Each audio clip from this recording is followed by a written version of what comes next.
The U.S. government wants to reevaluate our relationships with Saudi Arabia, but Wall Street, as you might imagine, has other ideas. So money has always been the attraction for scavenger bottom feeders that never believe that some money is too expensive. There is never that question, is some money too expensive? They've never asked themselves that. Pick this story up. No, you've got the Future Investment Initiative that actually took place, I think, about a week ago in Saudi Arabia. You had, who went there? JP Morgan CEO Jamie Dimon, Goldman Sachs CEO David Solomon, Blackstone Group CEO Steven Schwartzman, and they all lined up and they said, hey, Saudi Arabia, we're here. We know that you're sitting on $620 billion that you want to invest.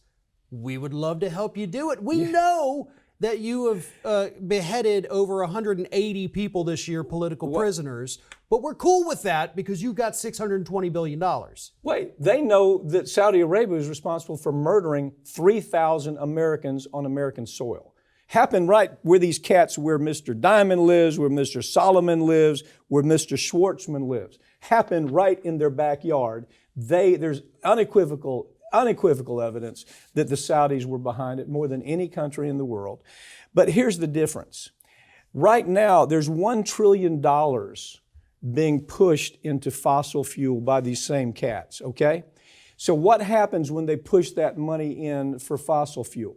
What ends up happening is you're going to see a series of IPOs, all right? IPOs is where these guys take their mega fees. You see, they take management fees that are incredible. The other part of it is they're managing the portfolios. They're managing trillions of dollars of portfolios for these Saudi prince types. They're never going to say some money's too expensive, are they? No, absolutely not. And let's also not forget, we've had some banks in the past doing business with Saudi Arabia. Things didn't end so well for them because it turns out, we were actually laundering money for terrorist organizations. We handled that case. Yeah. We're handling that case right now where these same banks were involved, HSBC, okay? They were laundering money for terrorists from Saudi Arabia.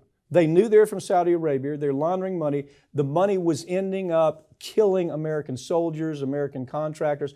We can pin it down exactly. Dollar comes to the bank.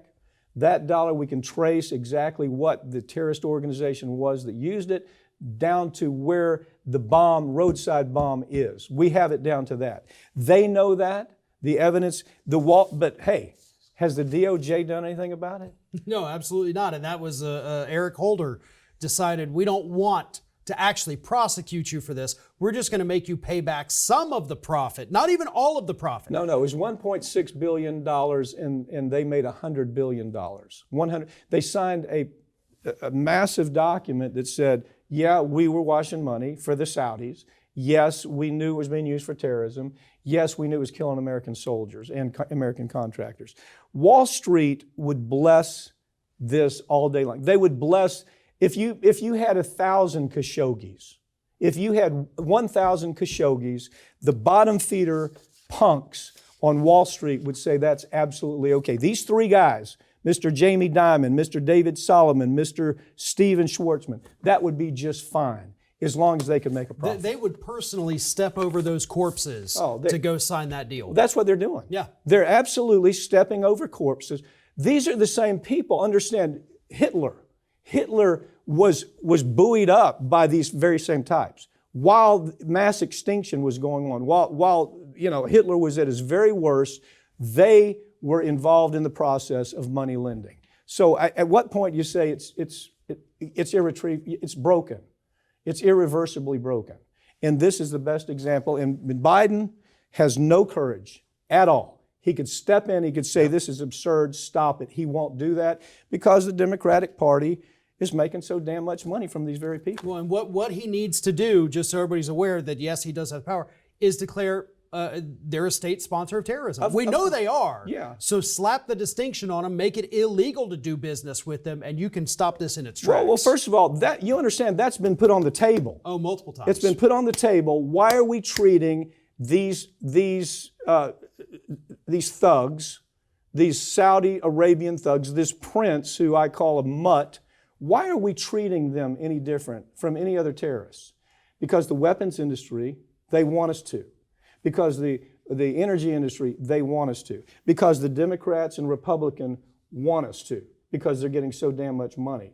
So now they own this country. I mean, they're already so invested in this country. I don't think we can ever reverse that.